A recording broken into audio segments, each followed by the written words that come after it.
Does the federal government have lawful authority to make any restrictions on our guns and ammunition? No. Most people assume that they do, since that's what the federal government has been doing. But they don't have lawful authority. I'll show you. Let's look first at when the federal government started restricting firearms. It was in 1927 when Congress banned the mailing of certain weapons. We went from 1776 to 1927, 150 years after our founding, when Congress decided we better start disarming the American people. Remember, the progressives had taken over the federal government by this time. In 1934, the federal government started regulating gangster weapons. In 1938, Congress told gun dealers they had to get a federal firearms license and maintain records of the names and addresses of persons who bought firearms.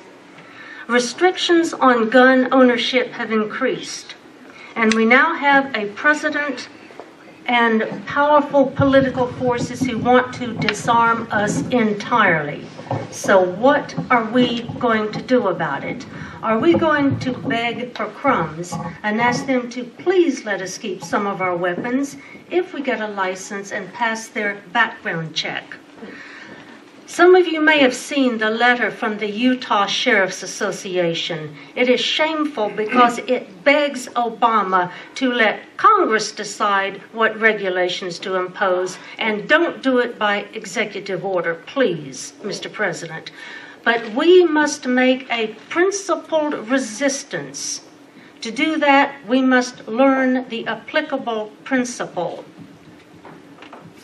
So let's see what our Constitution says about whether the federal government has lawful authority to impose gun control. Now here is an interesting but little known fact about our Constitution.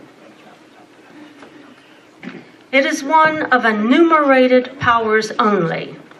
When we, the people, ordained and established the Constitution, we created the federal government. It is our creature. We are the creator. It is the creature. It is not our master.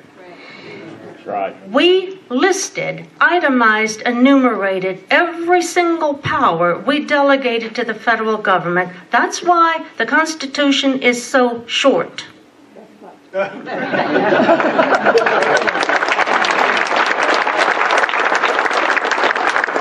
Depending upon how you count, we delegated only 21 powers to the federal government. The powers we delegated to Congress over the country at large are listed primarily at Article 1, Section 8, Clauses 1 through 16. So where in the Constitution did we, the people, delegate to our creature authority to restrict? Nowhere. We never gave the federal government that authority. It becomes so simple, easy, and clear when you just look to the Constitution.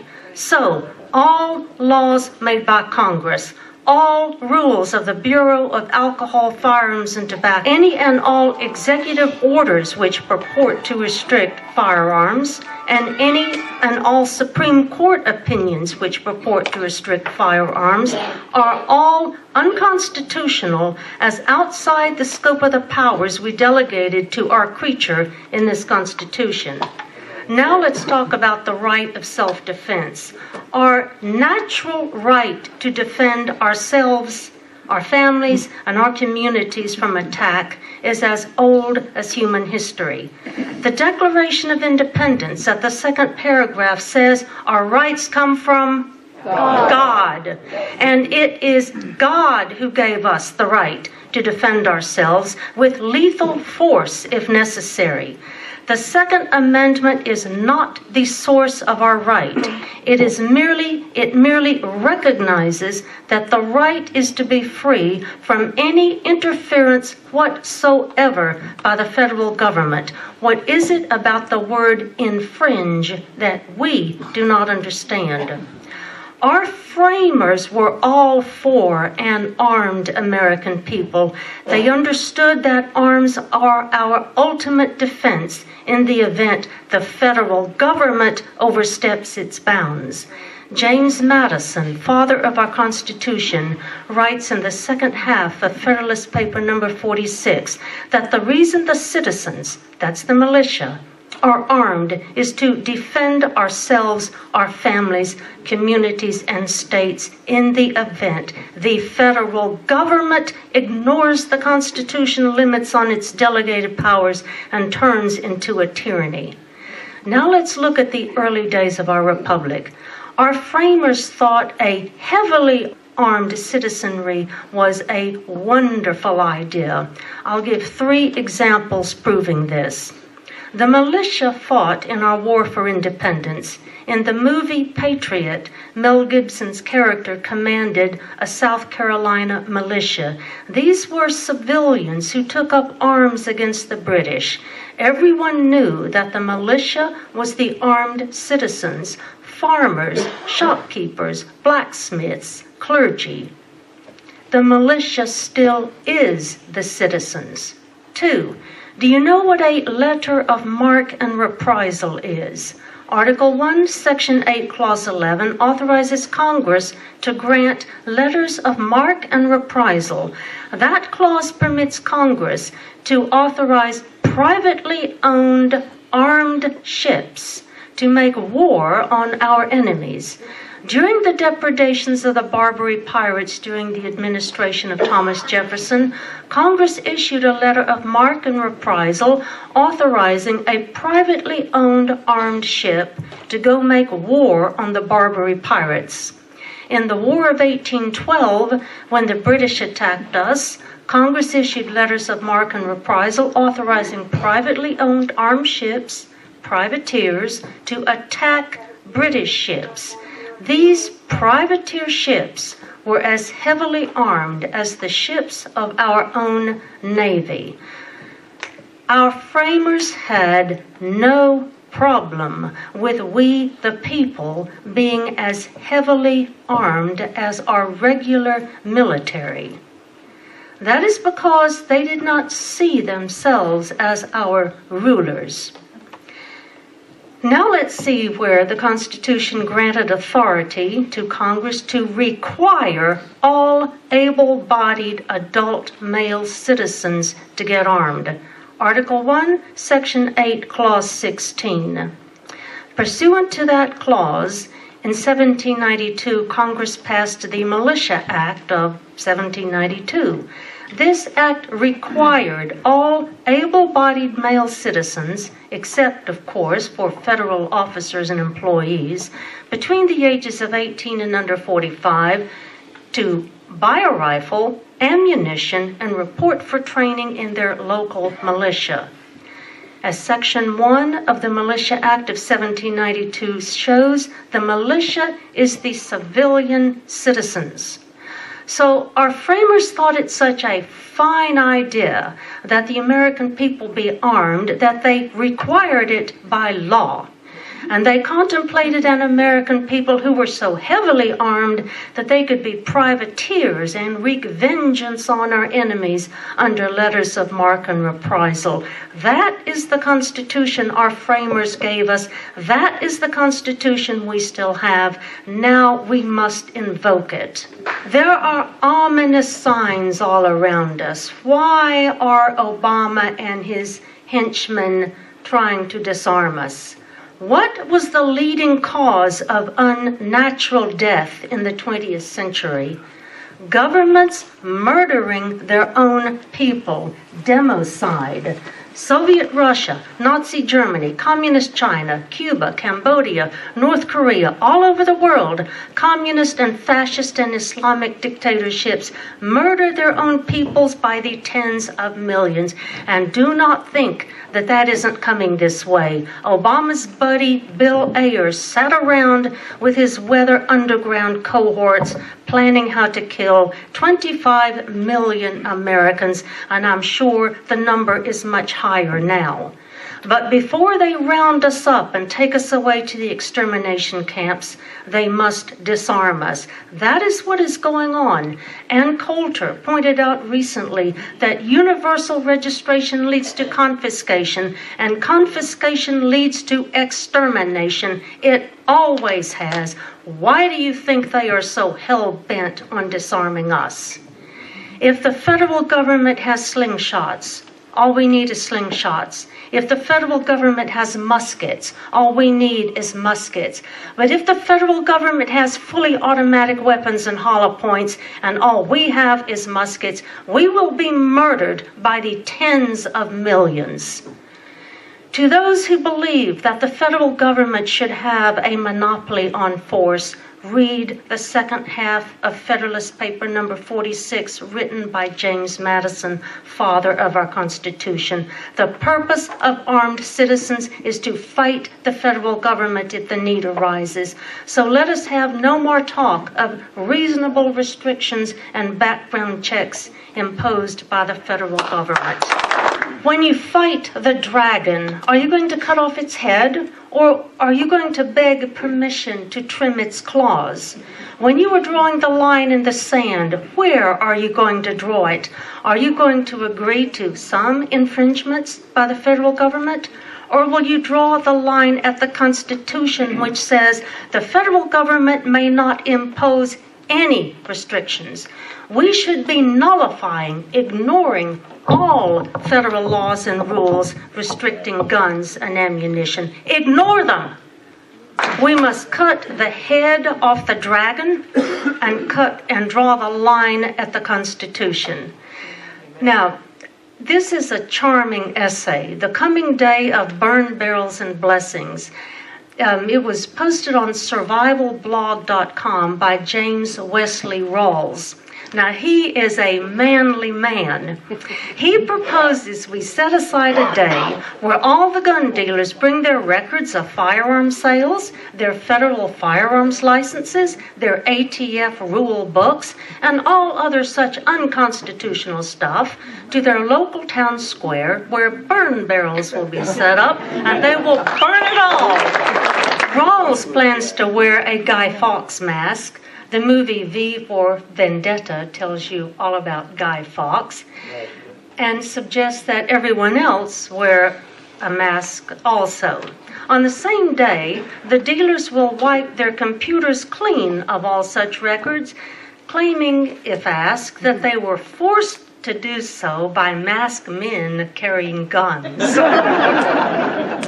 And remember, the federal government has no lawful authority to make any restrictions or infringements throughout the country on our right to keep and bear arms.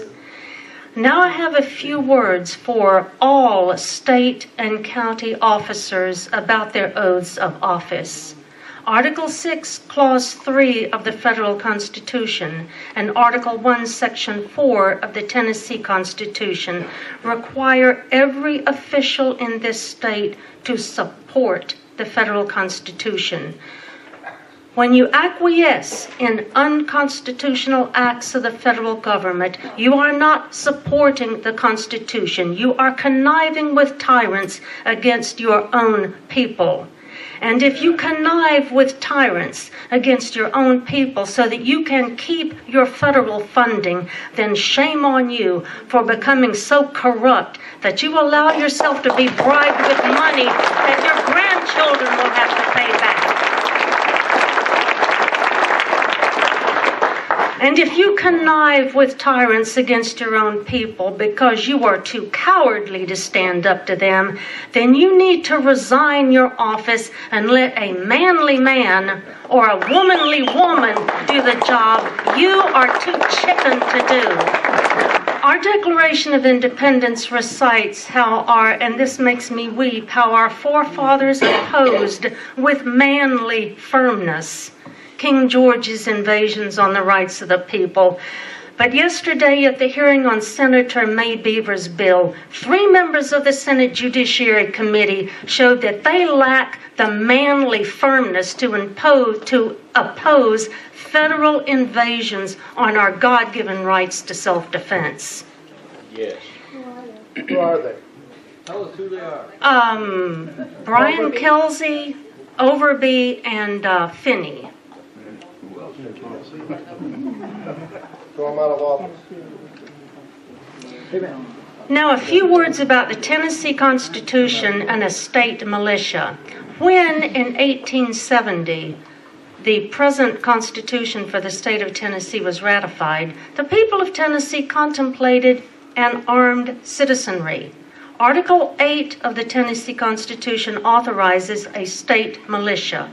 Our state legislature may lawfully do the same thing for our state that Article 1, Section 8, Clause 16 authorizes Congress to do for the country at large. We can form a state militia, require all able-bodied male citizens to join. We may exempt males who are members of pacifist churches, and we may provide that any other able-bodied male citizen who doesn't want to show up for musters and training must pay a fine. Article 1, Section 28 of the Tennessee Constitution says that no citizen of this state shall be compelled to bear arms, provided he will pay an equivalent to be ascertained by law. This shows that the people of Tennessee once understood the importance of having all able-bodied male citizens, except for federal officers and employees. You don't want them in your militia, armed. Anyone who was not willing to take up arms in defense of this state could be fined. Yet Senators Kelsey, Overby, and Finney on the Senate Judiciary Committee aren't willing to lift a finger to prevent the federal government from disarming us entirely. What we need is some of that manly firmness Thomas Jefferson wrote about in the Declaration of Independence. And now I have a dire warning about the Second Amendment. Our misplaced focus on the Second Amendment as being the source of our right to keep and bear arms is a looming disaster. I'll show you how judges on the Supreme Court look at this. Article 3, Section 2, Clause 1 gives federal courts judicial power over all cases arising under this Constitution. The Second Amendment is part of the Constitution. Therefore, federal judges have judicial power over the Second Amendment. That means, in their minds, that they have the power to determine what the Second Amendment means, that they have the power to determine the scope and extent of the right. That's what they believe. In D.C. v. Heller, which was decided in 2008 by the Supreme Court, 5 judges on the Supreme Court said the Second Amendment gives us an individual right to keep and bear arms unconnected with service in the militia. But 4 judges said it didn't give us that right. Now here's the warning. If Scalia, Thomas, Alito, or Kennedy die, and Obama appoints the replacement, you will have 5 judges on that court saying the Second Amendment does not give individuals the right to keep and bear arms. That is why we must stop babbling about our Second Amendment rights, because we are one Supreme Court justice away from having our precious Second Amendment right taken away from us forever. The letter from the Utah Sheriff's Association regurgitates the ignorant babble about how the Second Amendment is what gives us the right to bear arms. Well, just wait until Obama or Hillary replaces one of our 4 remaining judges on that court. So we better start pointing to the Declaration of Independence, 2nd paragraph, and insist that our right to keep and bear arms, to self-defense, comes from Almighty Almighty God and is unalienable, and no black-robed human can touch it. And now a few words about the very high status of the county sheriff. Your office is provided for in the Tennessee Constitution. You are elected by the citizens of your county. You take an oath to support the federal Constitution and the Tennessee Constitution. You are the highest law enforcement official in your county. I haven't read Sheriff Mack's book, The County Sheriff, America's Last Hope, but I have watched with delight, as I think you will too, a series of 5 short videos where Sheriff Mack explains the powers and duties of the county sheriff. You can find the videos if you Google Sheriff Mack, the power of the county sheriff. The federal government has no lawful authority to restrict our arms. We didn't delegate that power to the federal government in the federal Constitution. The Tennessee Constitution contemplates an armed citizenry, the state militia with its mandatory membership. Since the sheriffs swore to support our federal and state constitutions, then you must not permit federal authorities to come into your county and disarm your people.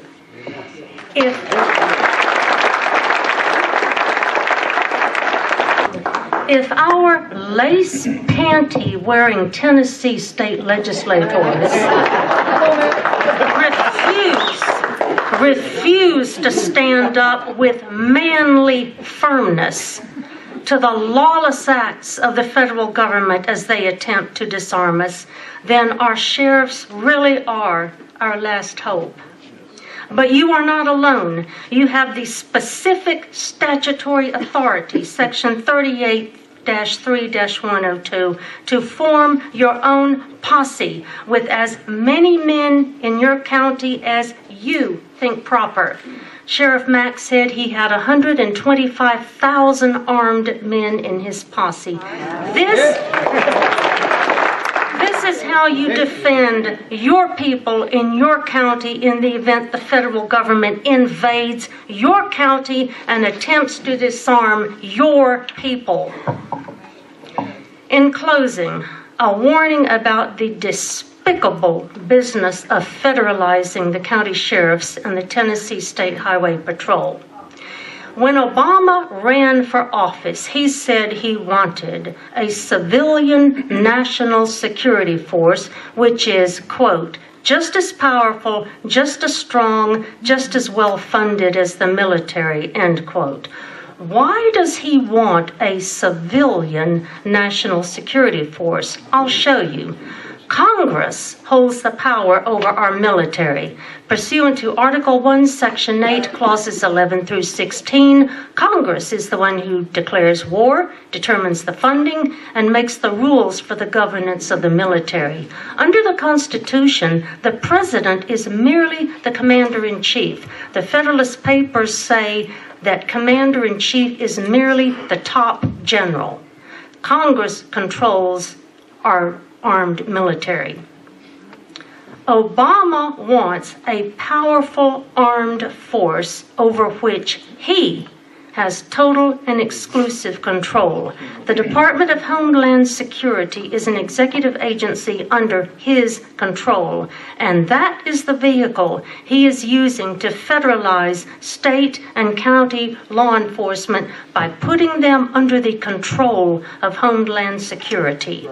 Now, in 2004, the Tennessee State Legislature passed Section 38-3-114, which effectively puts the county sheriffs, under the control of the Department of Homeland Security.